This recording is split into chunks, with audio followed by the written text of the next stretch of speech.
Fala, meus amigos! No vídeo de hoje eu queria bater um papo com vocês e mostrar que às vezes uma informação que você não tem lá atrás pode fazer toda a diferença lá na frente. E para isso eu vou contar a minha história na aplicação do visto EB2NIW, que foi o visto que me permitiu conquistar o Green Card e residir aqui nos Estados Unidos de forma permanente há alguns anos. O meu resultado foi positivo, mas teve um pequeno detalhe lá atrás que, se eu conhecesse, talvez tivesse feito para mim toda a diferença. Então, se você está na situação pensando em aplicar para um visto americano, ou você conhece alguém que está pensando em aplicar especificamente para esse visto, o EB2NW, não deixa de comentar aqui embaixo, marcar essa pessoa ou até mesmo encaminhar para ela, para que ela aprenda um pouquinho mais sobre esse tipo de visto específico. Fique atento, porque a minha história pode te ajudar muito a tomar a decisão correta. Vamos para o vídeo!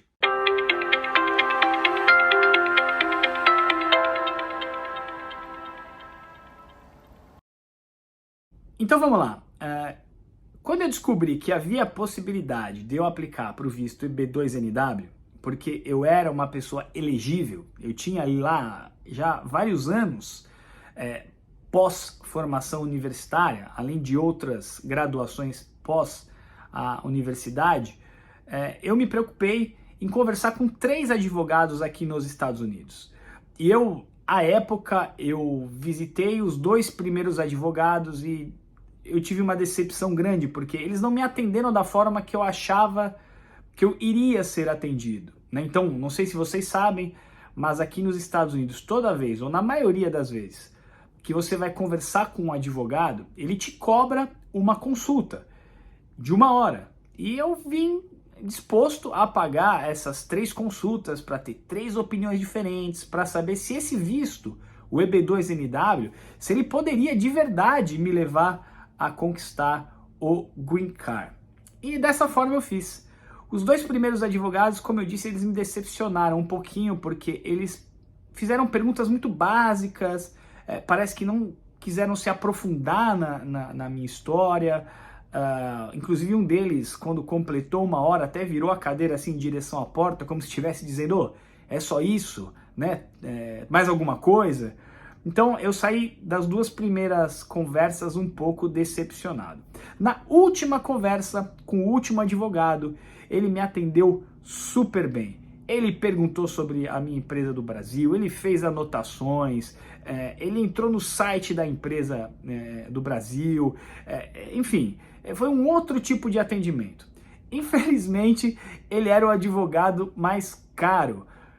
Só que eu somei tudo que eu tinha visto até o momento. Eu queria muito tentar aplicar para esse visto, para residir nos Estados Unidos, e eu acabei optando por esse advogado. E para ele eu paguei, conforme você pode ver na tela aí, $28 mil.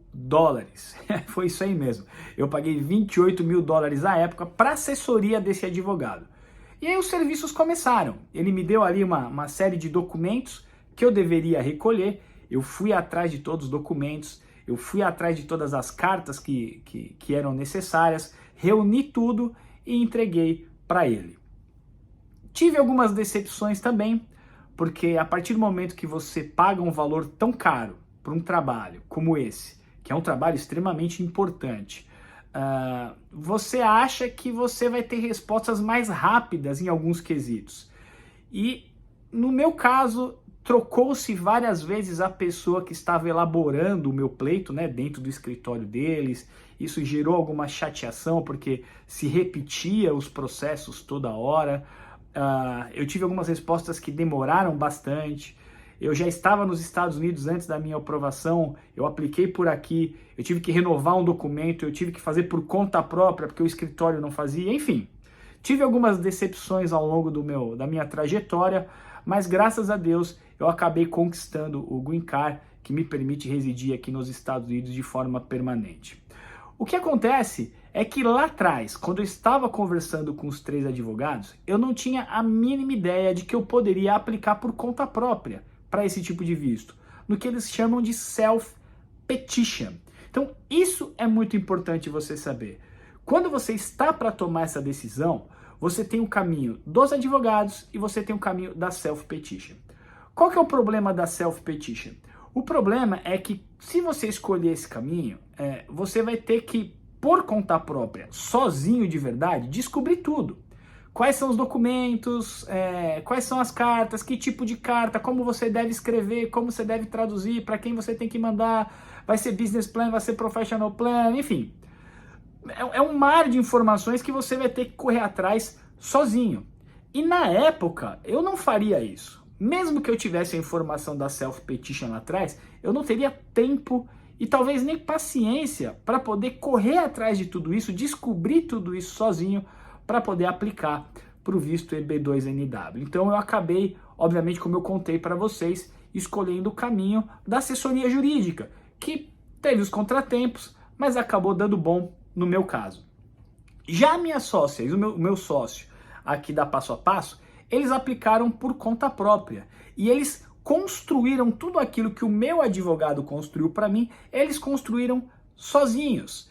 E a gente acabou, obviamente, se conhecendo aqui nos Estados Unidos, ambos aprovados, e aí eu com os percalços que eu tive na assessoria jurídica e eles com os percalços que eles tiveram montando por conta própria, porém também aprovados, a gente montou uma mentoria. E essa mentoria, ela mostra para as pessoas que querem seguir no caminho da self-petition e que, obviamente, vão economizar uma fortuna que eu gastei, a mentoria vai mostrar para você quais são as etapas que você tem que cumprir para poder montar por conta própria.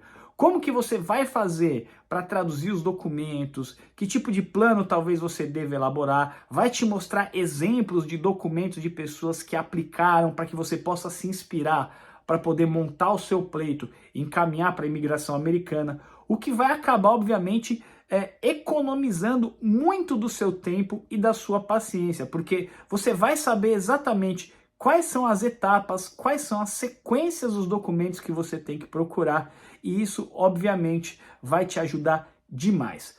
Na época, lá atrás, se existisse uma mentoria que me mostrasse quais eram os passos que eu teria que seguir, obviamente, eu teria ido nesse caminho. Primeiro porque eu teria economizado uma fortuna em relação à assessoria dos advogados, que obviamente também não conseguem te garantir a aprovação ou não.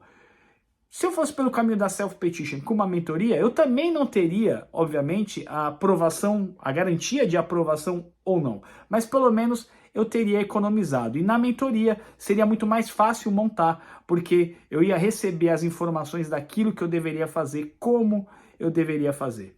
E para mim, que já tinha tempos atrás corrido atrás da minha cidadania italiana e tinha seguido processos tão burocráticos para recolher documentos quanto a aplicação do EB2NW, se eu soubesse o que deveria ser feito, obviamente eu teria seguido por esse caminho, economizando uma fortuna. Então, se você conhece alguém que quer residir nos Estados Unidos, que tem aí 5 anos de formado, né, de experiência, ou que mesmo não tenha formação universitária, mas que tenha 10 anos trabalhados, comprovados de experiência e alguns outros requisitos que você pode procurar aí nos nossos canais, quais são? Por favor, encaminhe esse vídeo para essa pessoa, marca ela aqui embaixo, porque isso pode fazer a diferença financeira na vida dela e quem sabe também num resultado para poder realizar o sonho de vir residir aqui nos Estados Unidos. Se você gostou, curte o nosso vídeo, deixa algum comentário aqui embaixo, encaminha para o seu amigo que tem o sonho de vir para cá. Nos vemos no próximo vídeo. Tchau, tchau.